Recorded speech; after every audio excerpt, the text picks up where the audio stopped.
Légi katasztrófák. Egy hoki csapat pusztulása. Filmünk megtörtént esetet mutat be hivatalos jelentések és szemtanúk beszámolói alapján. 2011. szeptember 7-e. Egy Jak 42-es gép száll le egy orosz repülőtéren, hogy fontos utasokat vegyen fel. Megbízható szovjet gyártmányú gépek voltak, amelyekkel rövidebb kifutón is le lehetett szállni, így a légitársaság kisebb reptereket is használatba vehetett. A szerződéses járatot a Jak Service Airlines nevű társaság üzemelteti, csak a személyzet tartózkodik a fedélzeten. Fékszárnyakat 30 fokra. Igor Zsivjelov első tiszt, a légitársaság repülésekért felelős igazgató helyettese. Közel 30 évnyi repülés során több mint 13 000 órát töltött a levegőben. Fékszárnyak 30 fokon. Mellette egyik legjobb barátja Andrei Solomentsev kapitány ül. Futóművet ki? Vladimir Matyusin fedélzeti mérnökkel egészül ki a pilótafülke 3 fős személyzete. Futók kint, mind a 3 zöld. Alexander Szizov szerelő is a gépen utazik, és gondoskodik arról, hogy mindig minden megfelelően működjön. Fontos, hogy az embereket megfelelően működő gépekkel juttassuk el A-ból B pontba. A szerződéses járatok világában kivált kép, hiszen a társaság hírneve a tét. Vajon legközelebb is bennünket hívnak majd? A gép pillanatokon belül leszáll a Moszkvától 250 kilométerre észak-keletre fekvő Jaroszlavl városában.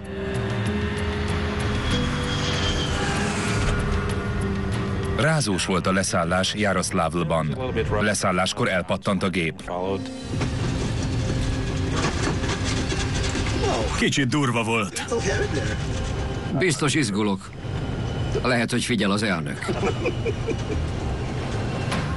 Jaroszlavl repülőterét szigorúan őrzik, mivel az ország vezető politikusai közül többen épp gazdasági fórumon vesznek részt a városban. A gépre viszont nem politikusok szállnak fel, mégis hasonlóan kiváltságos utasai lesznek. A Jaroszlavl Lokomotív jégkorong csapat, Oroszország egyik kedvenc sportcsapata.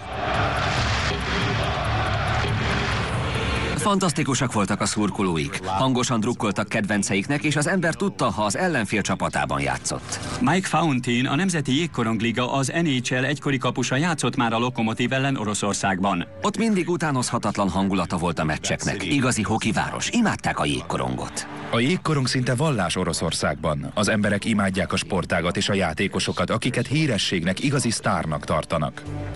Alexander Galimov jobb szélső, pályafutása kezdete óta a Lokomotív játékosa. Jaroszlavlban született és helyi hősnek számít. Hé, edzővá! Az a fickó ott lent tisztára olyan, mint én. A kanadai Brad McCrimmon védőjátékos és segédedző volt az NHL-ben. Most 52 évesen először áll főedzőként rendes idénymeccs előtt Oroszországban. Brad McCrimmon edzőnek irigylésre méltó játékosi múltja volt, majd a Red Wings segédedzője volt. Aztán átigazolt a Jaroszlavl csapatához, ahol a rajongókat ismerve garantálom, hogy izgatottan várta az első meccset.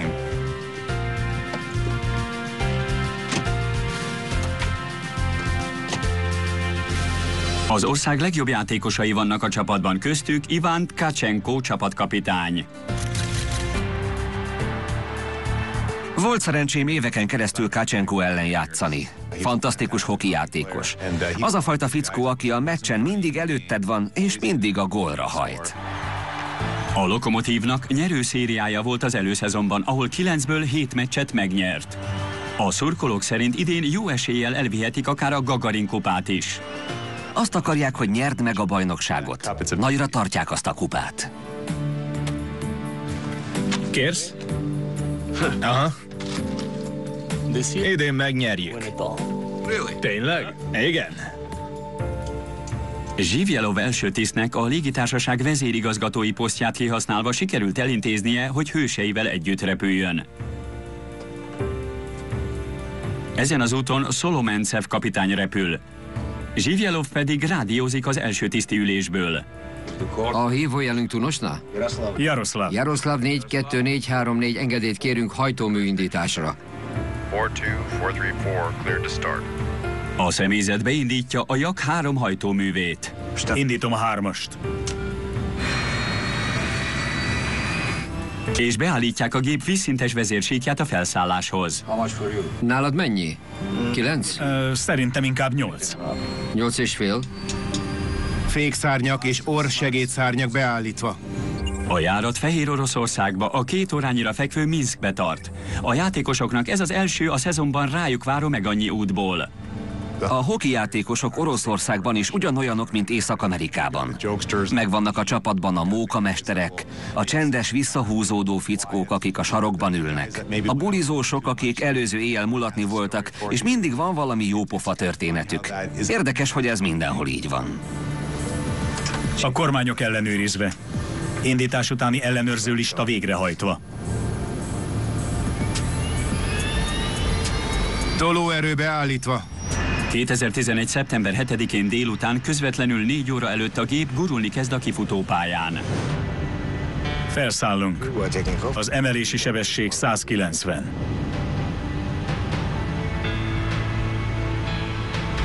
A fedélzeti mérnök figyeli a műszereket. Az ő feladata tudatni a kapitánnyal, amikor a gép eléri a felszállási sebességet. A hajtómű tolóereje határozza meg, mennyire gyorsul fel a gép. A fékszárnyak és az orrsegédszárnyak helyes beállítása esetén a sebesség nyomán termelődik annyi felhajtóerő, hogy a gép biztonságban felemelkedjen. Emeld el! Amikor a fedélzeti mérnök azt mondta, hogy emeld el, akkor a kapitány körülbelül 10 foknyira felhúzta a gép orrát a botkormánnyal. Ennek elegendőnek kellett volna lennie a felszállás megkezdéséhez, vagyis a gép felemelkedéséhez. Ám a gép a talajon marad. Nem történt semmi. A gép nem reagált a botkormány elmozdítására. 210. Teljes gázt. A kapitány teljes gázt parancsol, de a gép még mindig nem reagál.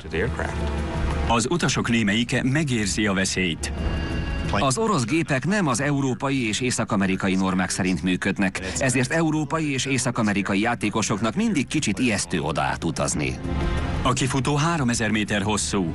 A személyzetnek legkésőbb 2600 méter után fel kell emelkednie, különben nem tudnak biztonságosan megállni. Talán alacsonyra állítottuk a stabilizátort, állíts rajta.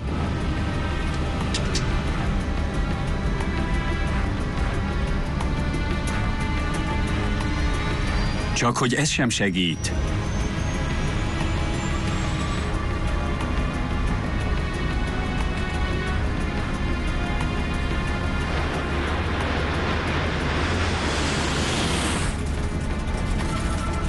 Mi történik? Nem lesz gond. A gép sebessége megfelelő a felszálláshoz. 220. Ám a Jak 42-es mégsem emelkedik fel, pedig már a pálya végét is elhagyta. Felszálláskor mindig veszélyes túlgurulni a kifutó pályán. Tele az üzemanyagtartály, az emberek zavartak, nem tudni, meddig akadálymentes a terem. Ez minden pilóta rémálma, mert a gép nem szállt fel, hanem 230 kilométeres óránkénti sebességgel gurult a talajon.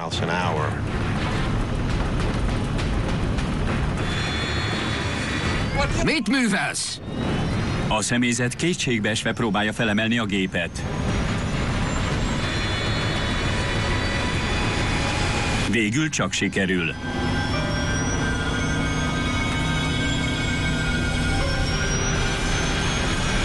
A gép felszáll, de a baj nem szűnt meg. A Jak 9633-as járata nem tud emelkedni. A pilóták nem tudják irányítani a gépet.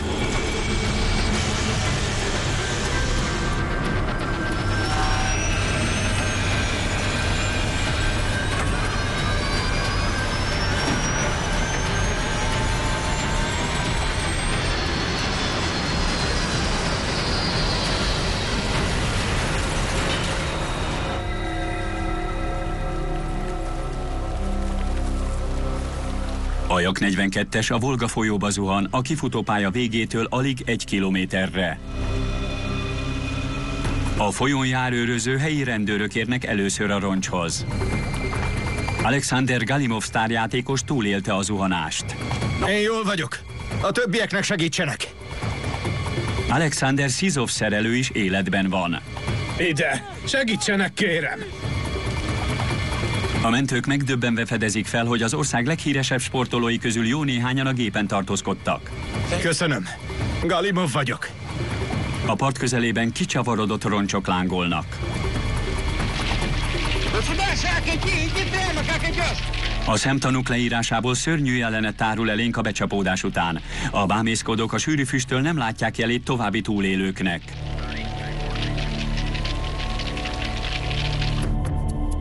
Dimitri Puskov kórházi patológus a helyszínre siet. Feketére égett a talaj, mire a helyszínre értünk. Mindenfelé kisebb roncsdarabokat és ruhafoszlányokat láttunk. A mező közepén pedig halomban álltak a hokijátékosok holttestei. Erős kerozinszag terjengett. Émeítő, édeskés szaga volt. Sosem fogom elfelejteni. Órákon belül az orosz kivizsgálók is a helyszínen teremnek. Nekik kell felderíteni, mi okozta a balesetet. Elnézést, innen átvesszük az irányítást. James Oberg repülési konzultáns, a NASA egykori mérnöke. Tapasztalt szakértőkből állt a kivizsgálók csapata, mivel sajnos sok volt a baleset, ám hamarosan kiderült, hogy ezek a tapasztalatok elengedhetetlennek bizonyultak ennek a szerencsétlenségnek a felderítésénél. Az első feladat a helyszín biztosítása.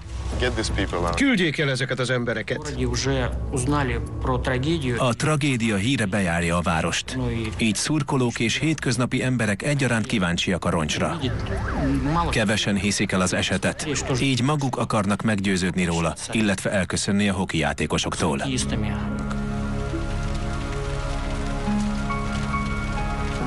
A fedélzeten tartózkodó 45 személyből 43 meghalt, köztük a pilóták is.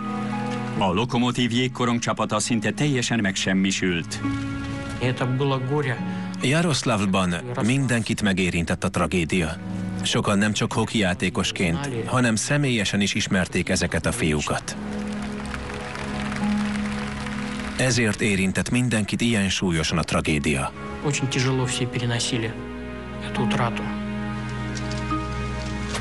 Kéred? Csupán Alexander Galimov és a karbantartó Alexander Szizov maradt életben. Mindkettőjüket mesterséges kómában tartják. Tudtam, hogy amint végigfutok a játékosok listáján, sok ismerős név lesz majd a csapatból. Nagyon megrázó élmény volt. Az egész világot megdöbbenti az eset híre. Ez a sport történetének egyik legnagyobb tragédiája. Az emberek világszerte először megdöbbentek. Nem hitték el, hogy történhetett ez egy ilyen fiatal, tehetséges, egészséges srácokból álló csapattal, amelyben annyi lehetőség volt. A szurkolók is megdöbbennek, amikor tragikus bejelentés szakítja félbe a Continental Jégkorongliga szezonnyitó mérkőzését. A játékosok elnézést kérnek, amiért a körülményekre való tekintettel képtelenek végigjátszani a meccset. A KHL elnöke maga állította le a javában zajló meccset, miután értesült a balesetről, ami igazán megható lépés volt. Több mint 20-an látták a gép kudarcba fulladt felszállási kísérletét. Mi történt? Mivel sokan szerették a csapatot, mindenki válaszokra vár. A vizsgálók egy kulcskérdésre összpontosítanak. Miért nem tudott felemelkedni a Jak 42-es a kifutópályáról? A felszálláshoz 3 tényező elengedhetetlen. Először a hajtómű tolóereje. A felszállási sebességhez megfelelő tolóerő kell. Másodszor a felhajtóerő. A fékszárnyaknak és orrsegédszárnyaknak megfelelő helyzetben kell lenniük, hogy nagyobb felhajtóerő ébredhessen a szárnyon. Végül a gép vízszintes vezérsikját olyan szögbe kell állítani, hogy azon akkora erő keletkezzen, aminek a nyomatéka kiegyenlíti az előbbi kettőt. A kivizsgálók átnézik a roncsokat, hát ha valami arra utal, hogy a gépen valamit nem állítottak be megfelelően a felszálláshoz. Úgy látszik, a fékszárnyakat 20 fokra állították.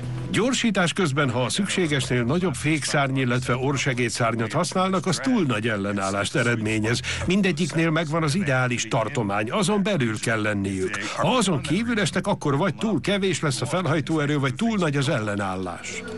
Úgy tűnik, a fékszárnyak is megfelelően álltak a felszálláshoz.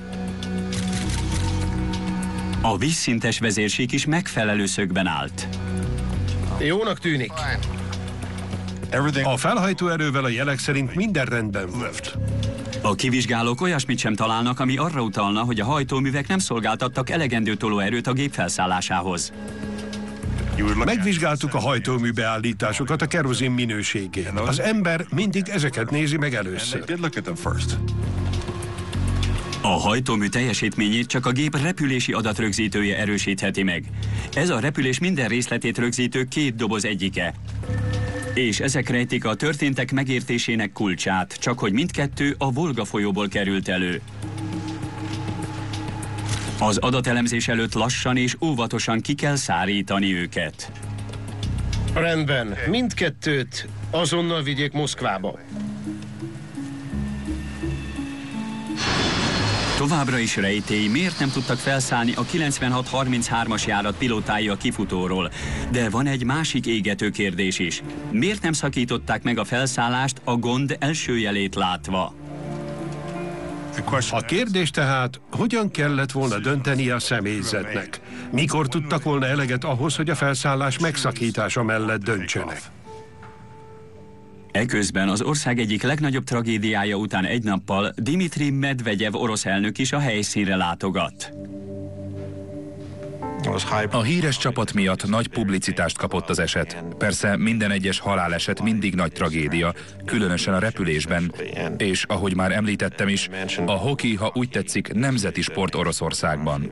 Ha oroszokkal beszél az ember az esetről, mind azt mondja majd, hogy családtagokat vesztett el. 2011 gyászos év az orosz légiutazásban. A Jaroszlávli baleset a 8. végzetes légiszerencsétlenség.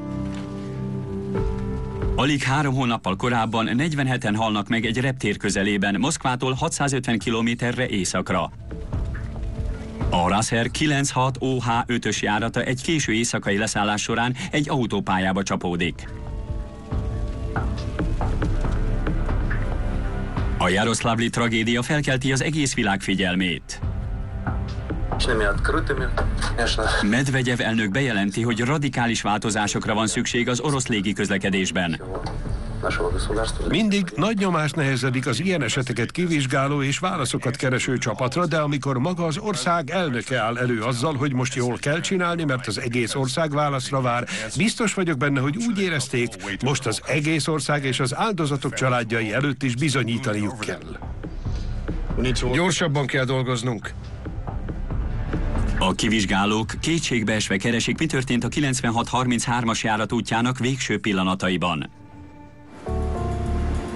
Végül akkor járnak szerencsével, amikor megtudják, hogy a reptér kifutópálya végén felállított biztonsági kamerája rögzítette, amikor a Jak 42-es végre felemelkedett. A szemcsés felvétel talán fontos nyomot tartalmaz. Ó, lejátszaná újra? A felvétel azt mutatja, hogy a gépet megfelelően konfigurálták a felszálláshoz, ám ezentúl semmilyen új információt vagy nyomot nem tartalmaz arról, hogy mi romolhatott el. Oké, szóval innen indultak, és itt emelkedtek fel. A gépnek mindössze 1200 méterre volt szüksége a felszálláshoz. Több mint 2800 méternyi kifutó állt a rendelkezésükre. Vagyis több mint 2-szer annyi, amennyire szükségük volt. Valami a talajon tartotta a gépet, amikor fel kellett volna szállnia. A kivizsgálók feladata kideríteni, hogy micsoda.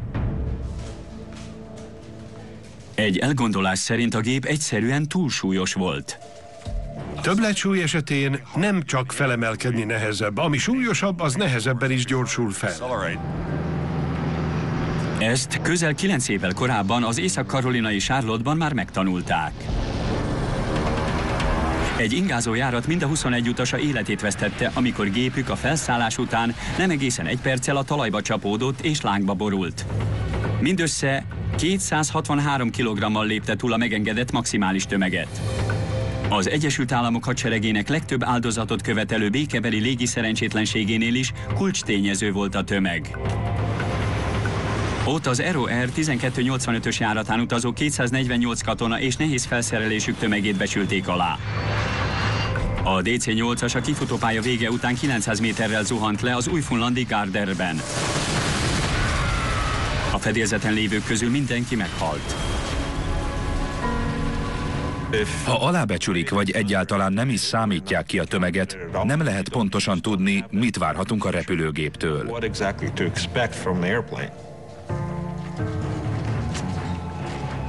Nem ismerték a tömegüket.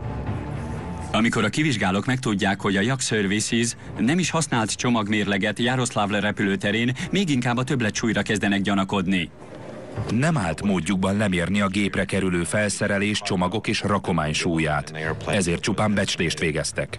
Ám amikor a kivizsgálók is megbecsülik a csapat, illetve csomagjaik össztömegét, arra a következtetésre jutnak, hogy a gép nem volt túl súlyos. A maximális felszálló súly alatt van a tömeg. A gép még a hoki felszereléssel együtt is jóval a megengedett maximális felszálló súlya alatt volt. Ezek szerint ebben az esetben nem játszott szerepet a gép tömege, de az kitűnik belőle, hogy a személyzet nem készítette elő megfelelően a gépet a felszálláshoz. Ha nem a felszálló súly volt a gond, akkor talán a sebesség. A kivizsgálók visszatérnek a hajtóművekhez. A gép becsült súlya alapján kiszámítják, hogy 215 km/h volt a felszálláshoz szükséges sebesség. Vajon elérték a 215-öt? Megmagyarázná a katasztrófát, ha nem működött megfelelően valamelyik hajtómű. Nagy szerencse, hogy a repülési adatrögzítő előkerült és működött is, ami az orosz légiutazásban sajnos nem mindig adott. A kivizsgálók választ kapnak a sebesség kérdésére, amint megnézik a készülék adatait. Ezekből kiderül, hogy a hajtóművek révén a gép jóval túllépte a felszállási sebességet. Működnek a hajtóművek. A kivizsgálók tanácstalanok. Nem találnak okot a meghiúsult felszállásra. Miért nem emelkedtek fel? A gépnek repülnie kell. A gép repülni akar. 210 km/h-nál 7 fokra állított stabilizátorral a Jak 42-es akár magától is elemelkedik a földtől.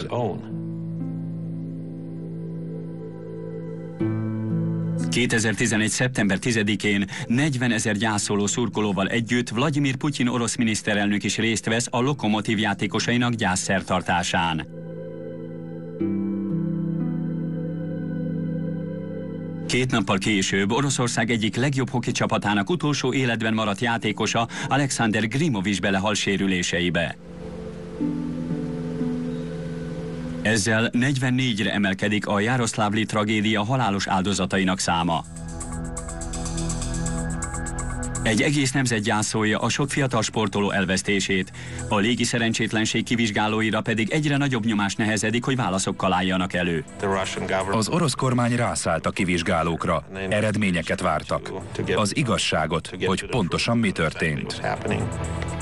A kivizsgálók elkeseredetten kutatnak nyomok után a rögzített repülési adatok között. Végül észrevesznek valami szokatlant. Nézzék a gyorsulást! A teljes erővel működő hajtóművek ellenére a Jak 42-es nem a kellő ütemben gyorsult. Felszállás során a gépnek folyamatosan gyorsulnia kell, ezúttal viszont az elemelkedés előtt lassulni kezdett. Ez a lassulás pedig rendkívül szokatlan, potenciálisan végzetes fejlemény. Talán ez az a nyom, amire a kivizsgálók vártak.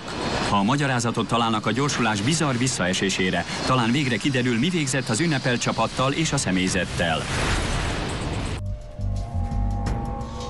A kivizsgálók nem tudnak rájönni, mitől vesztett sebességéből egy kritikus pillanatban a 9633-as járat.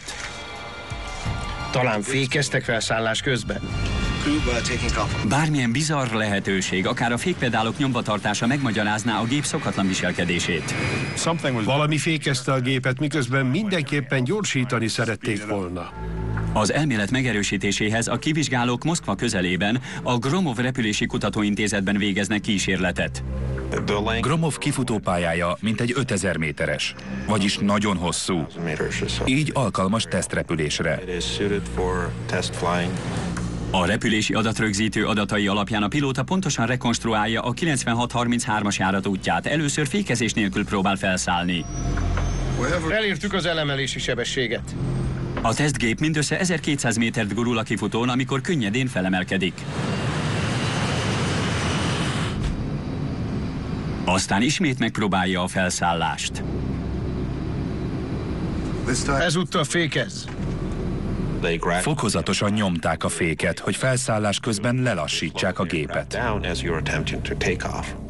A gép még fékezve is képes felszállni, ám a felszállási sebesség eléréséig több mint kétszeresére nő a pályán megtett távolság. A tesztből kiderül, hogy a futómű 4 fékét működésbe hozták, ezzel lassítva a kifutón guruló repülőgépet. A teszt izgalmas bizonyítékkal szolgál. Most már szinte bizonyosnak tűnik, hogy a Jak 42-es fékezve száguldott végig a kifutópályán. Emeld el! Csak az a kérdés, hogy miért? Bizarr egy helyzet volt, amit kemény feladat volt megválaszolni. A kivizsgálók meghallgatják a 9633-as járat pilótafülke hangrögzítőjének felvételét. Rendben, indíthatja. Remélik, hogy a személyzet beszélgetéséből kiderül, miért húzták be a féket felszállás közben. Fékek! Csak a baloldali működik. A baloldali működik. Hallható, hogy a személyzet ellenőrizte a fékeket felszállás előtt. Rendben lezajlott a fékpróba. Az út megkezdésekor ezek szerint a személyzetnek semmi gondja nem volt a fékekkel. A kivizsgálók azon tanakodnak, vajon a gép indulása után hibásodott-e meg a fékrendszer, működésbe hozva a fékeket. A média anyagokból már tudtuk, hogy gondok voltak a fékrendszerrel, tehát fennállt a lehetőség. A kivizsgálók kétségbeejtő dolgot találnak, amikor beleássák magukat a Jak 42-esek korábbi fékhibáinak történetébe. Már legalább 5 incidens történt meghibásodott fékek miatt. A Szovjetunió összeomlása után alaposan felfordultak a dolgok. A biztonsági intézkedések, a normális kiképzés és a tehetséges emberek mind háttérbe szorultak. A kivizsgálók tesztelésre küldik a futóműveket, hogy jobban megértsék a fékhiba pontos okát. Amíg az eredményre várnak, egy másik megválaszolatlan kérdésre összpontosítanak.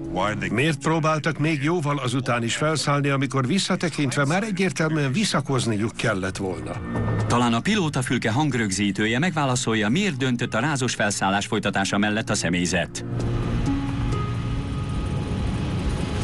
Teljes gázt. A kivizsgálók hallják, ahogy a kapitány közli az elhatározási sebességet, az úgynevezett V1-et.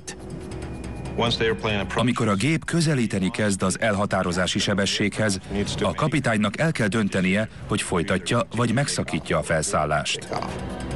Ám a kritikus sebességhez közeledve Felszállunk. V1 190. aggasztó szóváltás hallatszik a felvételen. A V1 200 km/h. Teljesítek 200 a V1. Hallani, hogy a kapitány 190 km/h-ban határozza meg a V1 sebességet. Majd a fedélzeti mérnök kijavítja. Felszállás közben a személyzetnek már nem szabad a kritikus sebességen vitatkoznia. Nem tudták, mennyi az elhatározási sebességük. Még a gép indulása előtt meg kellett volna határozni az elhatározási sebességet. Rendben, hadd halljam az eligazítást. A felszállás előtti megbeszélés a repülés fontos része. A kapitány vezetésével kerül rá sor, és fel kell vennie a pilótafülke hangrögzítőjének. A kirepülési eljárás futópálya irányát 300 fokon tartjuk. Az átváltási magasság 700 méter. A kapitány jellemzően a felszállás előtti eligazításon közli a személyzettel a megfelelő megszakítási sebességet. Mielőtt a sebességünk eléri megszakítjuk a felszállást. Amikor a V1 sebességhez ér, nem lehet hallani, hogy pontosan mit mond. A kivizsgálók szerint a személyzet sem hallotta, mennyi lesz a V1 sebesség. Mielőtt a sebességünk eléri A 3 férfi nem egyezett meg abban a sebességben, amelyen túl már nem biztonságos megszakítani a felszállást. Ha nincsenek meg az előre meghatározott kritériumok, például a V1-es sebesség és egyéb géppel kapcsolatos tényezők, akkor nincs mérhető tartomány, amelyből a személyzet tudja, hogy jók-e még, vagy már nem. Emeld el.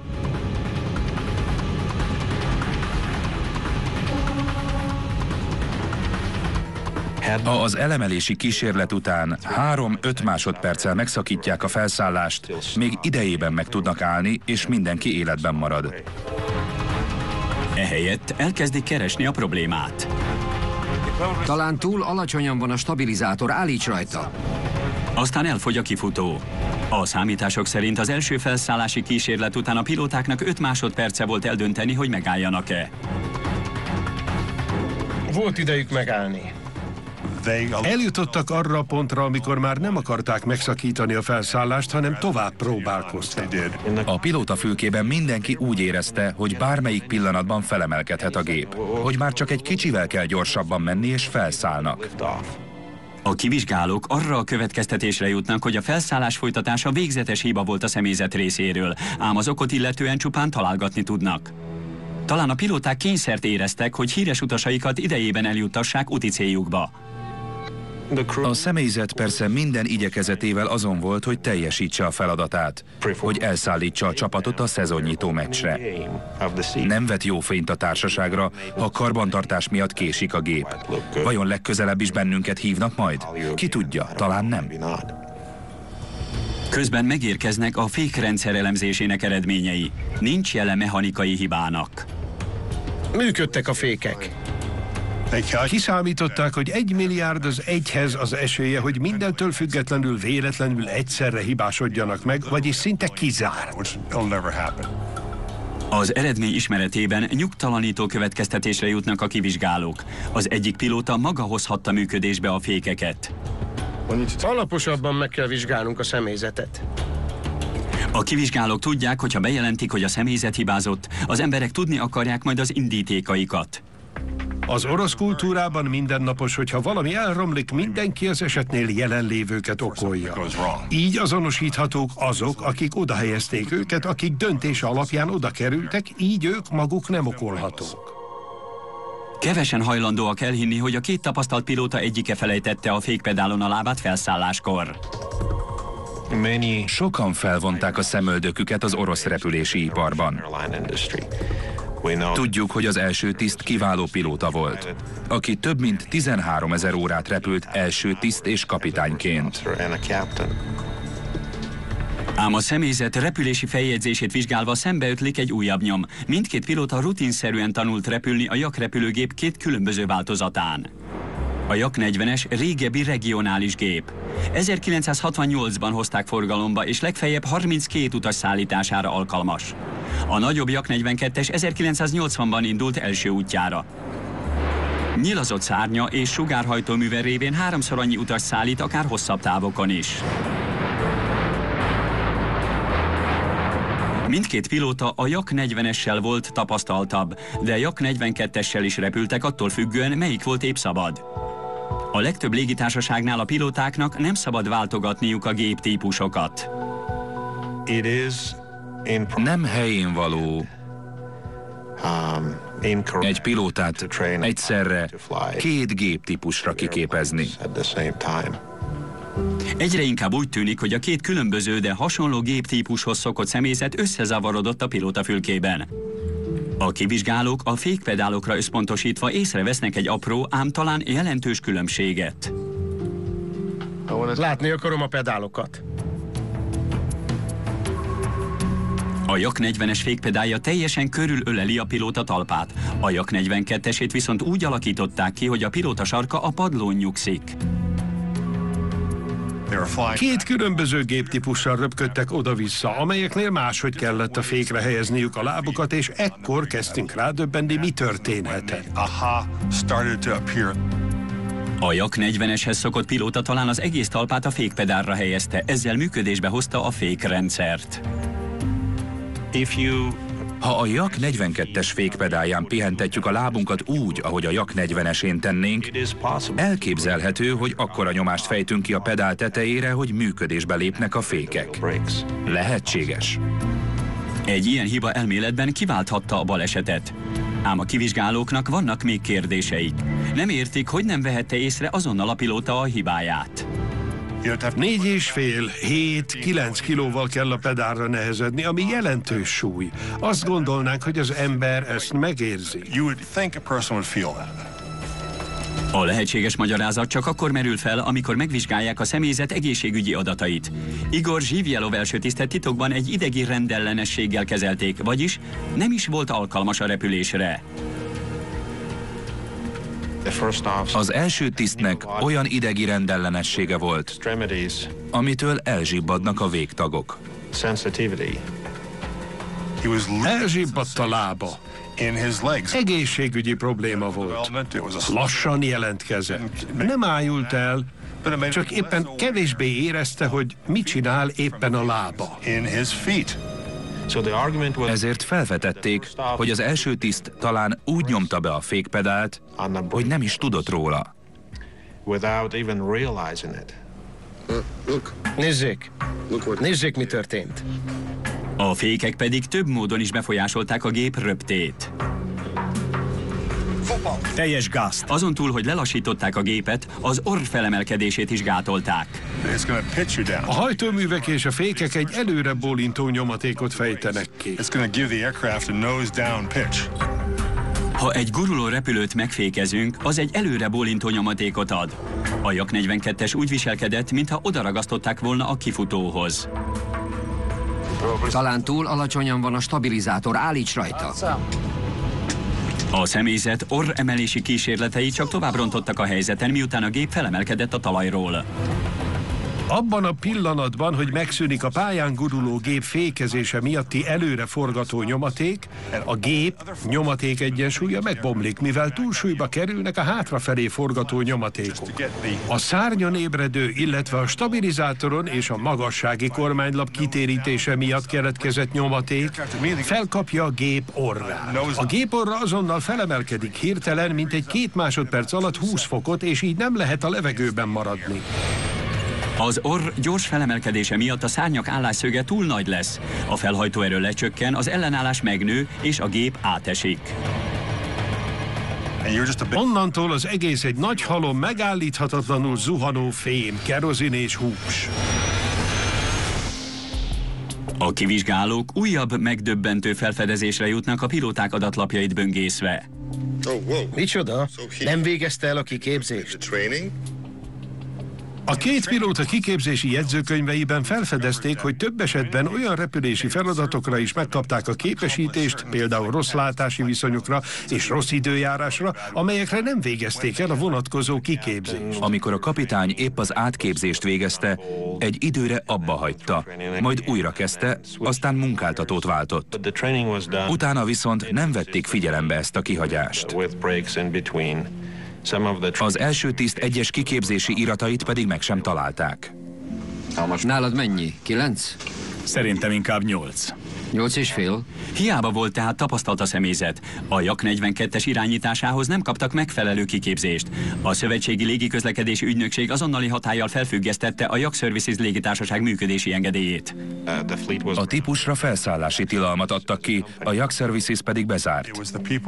Azok az emberek felelősek a katasztrófáért, akik nem gondoskodtak a pilóták megfelelő kiképzéséről, kirendeléséről, és egy sor szabályozás, illetve procedúrabeli elmaradásnak köszönhető a baleset.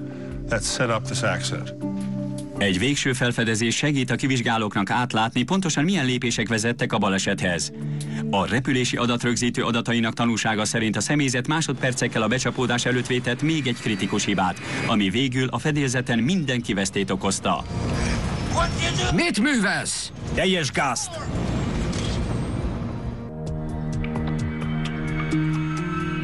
A kivizsgálók nem értenek valamit, ami a becsapódás előtti másodpercekben hangzott el a pilóta fülkében. Mit művelsz? Teljes gázt! A repülési adatok szerint egy pillanatra visszaesett a hajtómű tolóereje, miközben egy pillanatra a magassági kormányt is kitérítették. Amikor az adatokat szinkronizálják a pilótafülke hangrögzítőjével, tragikus jelenet rajzolódik ki. Miután a gép legördül a kifutópályáról, a kapitány olyan mozdulatot tesz, mintha megszakítaná a felszállást. A fedélzeti mérnök ezt észlelve csökkenteni kezdi a tolóerőt. A fedélzeti mérnök azt hiszi, hogy megszakították, hogy épp megszakítják a felszállást. Látja, mit csinál a pilóta a kormánnyal, így a hajtóműveket alapjáratra húzza vissza. Mit művelsz? Ám az első tiszt nem így gondolja, ezért a kapitány is visszakozik. Teljes gázt! Kiadja a mérnöknek a parancsot, hogy kapcsolja teljes gázra a hajtóművet és megpróbál felszállni. A pilótafülke biztonságos üzemeléséhez pontosan meghatározott alá- és fölérendeltségi viszonyok kellenek, ahol a kapitány parancsol. A Yacht Servicesnél viszont az volt a gond, hogy az első tiszt hivatalosan a főnöke volt, mivel ő volt a repülési szolgáltatások igazgatója. Ez volt az utolsó esélyük. Egy ilyen esetben az élet és a halál közti különbséget egy pillanatnyi tétovázás, egy töredék másodpercig tartó hezitálás jelentheti azon, hogy ki a főnök, kinek a szava számít. A kivizsgálók mindössze 2 hónappal a baleset után nyilvánosságra hozzák az okokat taglaló első jelentést, melyben a pilóta akaratlan fékezését jelölik meg a baleset fő okaként. Amikor lezárult a baleset kivizsgálása, szerintem valójában azokat kellene felelősségre vonni, akik ilyen helyzetbe hozták a személyzetet. A Yacht Services szerződéses légitársaságot is komoly kritika éri. A személyzet úgy járt el, ahogy azt előre meg lehetett jósolni, és semmi olyat nem tettek, amit a kiképzésükből, a hátterükből, a tapasztalatukból adódóan előre láthatólag ne tettek volna meg. Mindent elvégeztek, ami ilyen helyzetben a pilótáktól elvárható. A szerencsétlenség egyetlen túlélője, Alexander Szizov karbantartó hosszas orvosi kezelésre szorul. Már nem repül.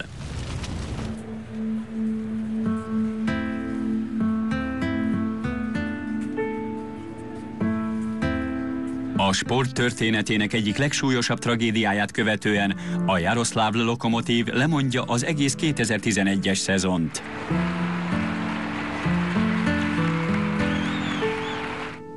Szerintem az orosz jégkorong rendszerének legnagyobb szépsége az utánpótlási program. A sok feltörekvő fiatallal. Már is van egy Jaroszláv 2 nevű csapatuk, amellyel egy új generáció készen áll az első lépéseire.